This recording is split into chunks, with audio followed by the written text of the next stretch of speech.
तो शिव जी का प्राकट्य कैसे हुआ? भगवान के 3 पुरुष अवतार कहलाते हैं, कारणोदक विष्णु, गर्भोदक विष्णु और क्षीरोदक विष्णु।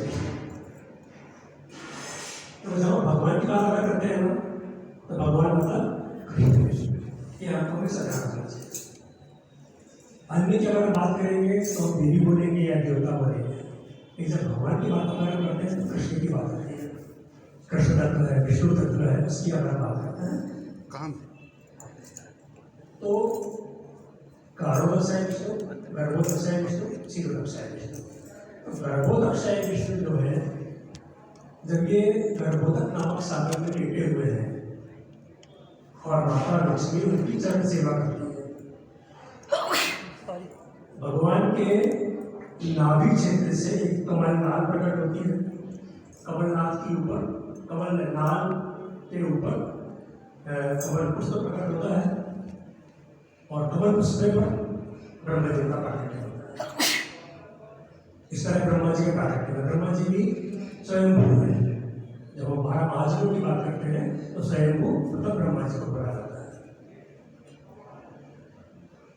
और उसके पश्चात जब ब्रह्मा जी का प्राकट्य हुआ तो उनको ये समझ में नहीं आया कि मुझे करना क्या है, मेरे प्राकट्य का उद्देश्य क्या है, भगवान ने मुझे क्यों यह अस्तित्व प्रदान किया।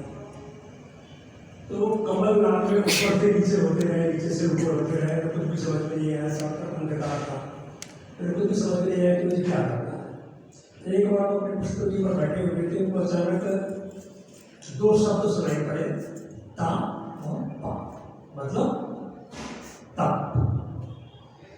तो फिर ब्रह्मा जी ने हजारों साल तक वहां बैठे बैठे तपस्या किया। उसके परिणाम से उनको समझ में आया कि मुझे क्या करना है। तब उनको समझ में आया कि मुझे सृष्टि की रचना करने के लिए निर्धारित किया गया है, तो सृष्टि की रचना मुझे करनी है। तब उन्होंने अपने शरीर के विभिन्न अंगों से बड़े बड़े ऋषि मुनियों को प्रकट किया। पहले उन्होंने 6 ऋषि मुनियों को प्रकट किया, जिसमें नारद जी भी एक थे। और उसके बाद में जब उनसे उन्होंने बोला कि भगवान की इच्छा के अनुसार सृष्टि की रचना करनी है, सृष्टि की रचना करने के लिए इस पूरे ब्रह्मांड को संतान से भर दो, तो उन्होंने मना कर दिया कि नहीं, हम गृहस्थ आश्रम में प्रवेश नहीं करेंगे। तो फिर ब्रह्मदेव ने अपने मन से 4 कुमारों को प्रकट किया। नाम आप जानते हो शायद, सनक, सनातन, सनंदन और सनत कुमार। इन 4 पुत्रों को उन्होंने प्रकट किया अपने मन से। और जब वो प्रकट हुए तो उन्होंने ब्रह्मदेव की परिक्रमा किया, उनको प्रणाम किया। ब्रह्मदेव से उन्होंने कहा कि ये ब्रह्मदेव हमारे लिए क्या आज्ञा है। तो यहाँ पर ब्रह्मदेव ने उनसे कहा कि भगवान के आदेश के अनुसार सृष्टि की रचना करनी है, इस संसार को सृष्टि से पूरित कर देना है। तो उसके लिए आप लोग संतान की उत्पत्ति करें और इस सृष्टि को संतानों से भर दें। तो 4 कुमार ने हाथ जोड़कर प्रार्थना की ब्रह्मदेव से कि ब्रह्मदेव, हम क्षमा चाहते हैं, लेकिन हम गृहस्थ आश्रम में प्रवेश नहीं कर सकते। हम लोग नैष्ठिक ब्रह्मचारी हैं और हम गृहस्थ आश्रम में प्रवेश नहीं कर सकते, अतः हमें क्षमा कीजिए। ब्रह्मदेव को बहुत क्रोध आया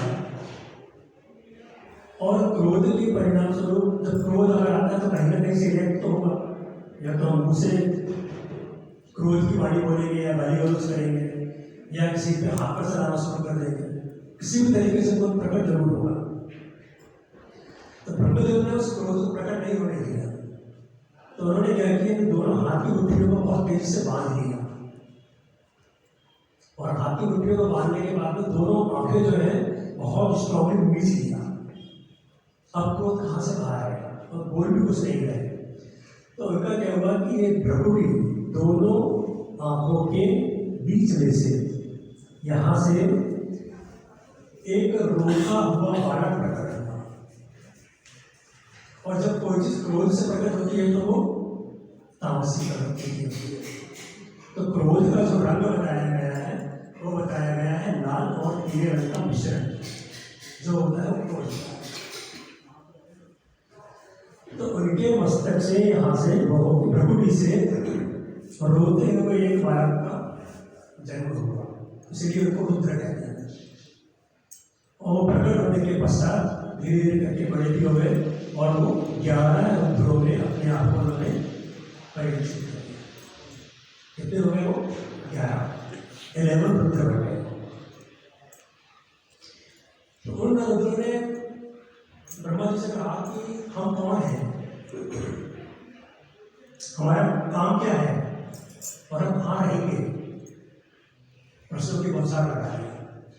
तो ब्रह्मदेव ने उनसे कहा 11 रुद्रों को 11 नाम प्रदान किए सबसे पहले, और फिर उनको 11 स्थान प्रदान किए रहने के लिए। पहले हमारा काम क्या है। तो उन्होंने बताया, ब्रह्मदेव ने बोला कि देखो मेरे 10 पुत्र जो हुए इसके पहले उन्होंने मेरा कहना नहीं माना और उन्होंने संतान उत्पत्ति करने से मना किया। अब मेरी आशाएं मेरी अपेक्षाएं जो है आपसे टिकी हुई है। तो बोलिए अपने आप क्या आ गया है। उन्होंने कहा कि तुम संतान उत्पत्ति करो, जैसा जिसका स्वभाव वैसा उसका प्रोडक्शन।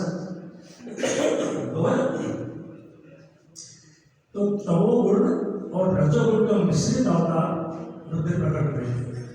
11 भागों में तो हुए थे। तो उन्होंने अपने ही स्वभाव के अनुरूप संतान की उत्पत्ति करना शुरू कर दिया। और संतानें कैसे हुई? भूत, प्रेत, पिशाच, सर्प, बिच्छू, इस टाइप की चीजें प्रकट होने लगी। सृष्टि भरने तो लगी, लेकिन वो जब ये इतनी संतानों को जब उन्होंने उत्पन्न किया रुद्रों ने, तो इतनी बेढंगी सृष्टि होने लगी कि वहां पर आतंक का आरंभ हो गया। और आतंक फैलते फैलते यहाँ तक फैल गया कि वो ब्रह्मदेव को भी मारने के लिए खड़े हो गए। तब ब्रह्मदेव ने उनसे कहा कि बस वही रुक जाओ, और रुद्रों से कहा कि बेटा ये तुम्हारे बस की बात नहीं है, ये तुम्हारे बस की बात नहीं है, तुम्हें प्रणय का डिपार्टमेंट शुरू करता है, तो जब प्रणय आएगा तब मैं तुमको बुला दूंगा। तो उन्होंने कहा कि ठीक है ब्रह्मदेव हम कहाँ जाए, प्लीज प्लीज बातें मत कीजिए प्लीज, जब प्रणय का समय आएगा तो हम आपको बुला लेंगे। बोले अभी हमारे लिए क्या आ गया। बोले अभी आप जाकर के वन में जाकर के तपस्या कीजिए। तो सभी लोग वन में जाकर के तपस्या करने लगे। और यहाँ पर इनका जो था संतान उत्पत्ति का कार्यक्रम वहाँ रुक गया। सारे के सारे लोग वन में चले गए। तो इस तरह से शिव का ये प्राकट्य का दिन कहलाता है महाशिवरात्रि का। दूसरी बात ये बताई जाती है कि अन्य ग्रंथों में ये भी उल्लेख है कि शिव जी की और हिमालय की पुत्री माता पार्वती की शादी का भी ये दिन है, ऐसा कहा जाता है। तो एक ही दिन शादी और जन्मदिन संभव है।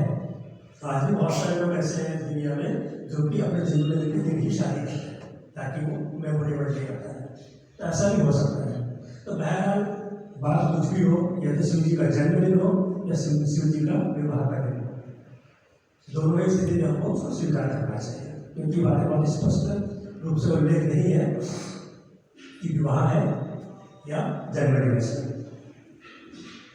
अब तीसरी बात, स्कंद पुराण के नागर खंड में एक इस चीज का उल्लेख है कि जहाँ जहाँ भी दुनिया में शिवलिंग स्थापित है, वो छोटे हो या बड़े हो, घर में हो या मंदिर में हो, भारत में हो या भारत के बाहर किसी अन्य देश में हो, शिवरात्रि के दिन शिव जी प्रत्येक शिवलिंग में प्रकट होते हैं। शिव जी के बारे में ऐसा मान्यता है, उस ग्रंथ में स्पष्ट लिखा हुआ है। तो इसलिए इस रात्रि शिवरात्रि जो होती है ना, बहुत सारी होती है। ऐसा कहा जाता है कि हर बार शिवरात्रि होती है, लेकिन महाशिवरात्रि एक ही होती है जिस दिन हम लोगों ने